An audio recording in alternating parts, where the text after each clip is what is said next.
Well, my name's Clare. I've got a little girl called Grace who's 11 and she's registered blind. When I found out Grace couldn't see, I didn't really know what to do. Ipswich Hospital had a section called CHAMP, the Child Health Assessment Monitoring Project, I think. They arranged for a visual impairment officer called Jenny Roberts to come and see us, and Jenny helped us. And she gave me sheets for grade 1 Braille, which is the easiest one. That's where there's one cell is one letter. To begin with, Jenny used to make her books. This is one of the tactile books that Jenny made her, and they're all different shapes, and the words underneath used to explain what they were. She had a Choosy Charlie book, which is like a thermoform book, which is raised up pictures with simple words on. Feels like someone's hand. You got it right. That must be Choosy Charlie's hand. And then Jenny introduced us to Clear Vision. Clear Vision as a library for blind children, really, which supplies books that have both print and braille, so that someone who can see can help someone who can't see learn how to read. And Gracie loved these because she was reading the same thing as other people her age, and I think that's important. And she now says that when the baby turns up, she'll be able to read to him, because these books are sort of, she'll be able to help him with his reading, I can imagine. But then Grace got too good with those and we ran out of those, so then we had to start using the National Library for the blind books because she got ahead of herself.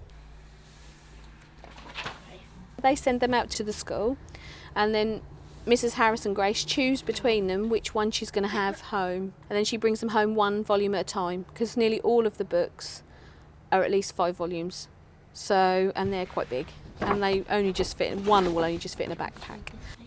I was worried how other people might treat her with regards to her reading, but she was always quite bright when she was little, so I knew she'd pick it up, and I always read to her a lot, so she knew books were important from when she was really small, and I think she uses it as an escape kind of thing, and that's where her little world, she can understand it, so it's something I never really worried about. Worried more about me learning it than her, to be honest. Okay, so we've got a demonstration Daisy CD, which I'm going to put into the Plextalk recorder. She's got a Daisy player. We got that from the RNIB. You can join a bookstream club, and what that does is you subscribe once a year. I think it's £50, I think, and you can download books onto the Daisy player and play them back as a talk and book, and you can also have the stories read out to you on the computer.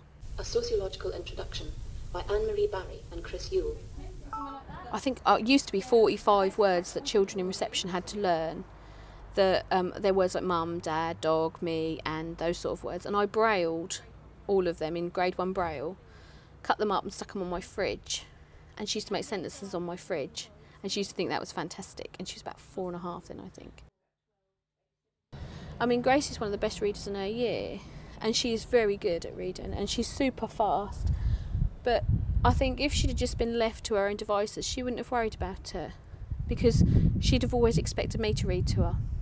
So I think you need to encourage children who can't see to read, and I think that they need to understand that they can learn a lot more from a book than they can from doing a lot of other things, because they can be part of a story where they're just the same as everybody else. If they're the main character, when they say the I and all that, they are just the same as everyone else in a book.